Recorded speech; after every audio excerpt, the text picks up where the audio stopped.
আসামির নিরাপত্তা তো সরকারের, তাহলে পুলিশ কি দায়িত্ব পালন করছে না?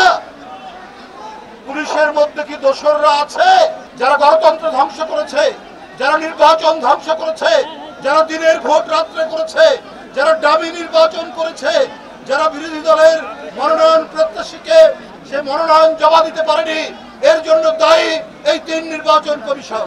তাদের আইনসঙ্গতভাবে বিচার হোক, তাদের বিরুদ্ধে মামলা হয়েছে সেই মামলা অনুযায়ী বিচার হোক, কিন্তু কারো হাতে আইন তুলে নেওয়ার কোনো অধিকার নেই বন্ধুরা।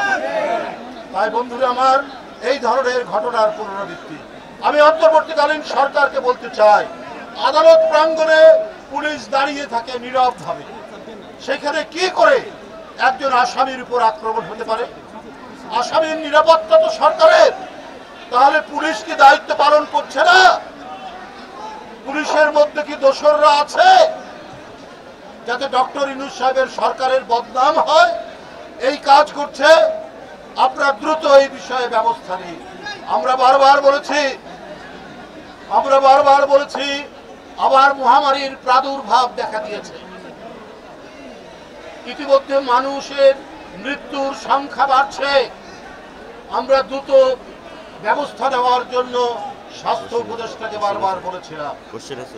এই করোনার প্রাদুর্ভাবের মধ্যে স্কুলগুলোতে কিভাবে ক্লাস হবে, সেখানে কিভাবে সামাজিক দূরত্ব নিশ্চিত হবে, সমাজের মধ্যে কিভাবে সামাজিক দূরত্ব সোশ্যাল ডিস্টেন্সিং মেইনটেইন হবে, এই ব্যাপারে সরকারের দিক থেকে কোনো গুরুত্ব নেই। RICL TMX, যুগের পর যুগ স্থাপনা থাকে মজবুত। অথচ প্রতিদিন খবরের কাগজে আমরা ডেঙ্গুতে মৃত্যুর ঘটনা দেখছি। সরকার যদি স্লথ হয়, সরকার যদি আপনার তীব্র না হয়, গতিশীল না হয়, তাহলে মানুষের নিরাপত্তা এবং মানুষের জীবন বাঁচবে না।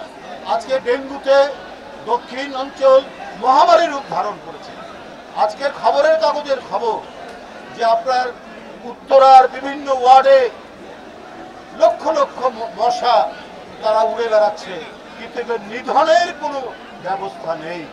তাই বন্ধুরা আমার, আমি তো বলি যে এই সরকার জনগণের আন্দোলনের সরকার, অন্তর্বর্তীকালীন সরকার, এরা অতি শীঘ্র নির্বাচনের তারিখ ঘোষণা করে জনগণের ইচ্ছা মতো সরকার গঠনের সুযোগ দেবেন।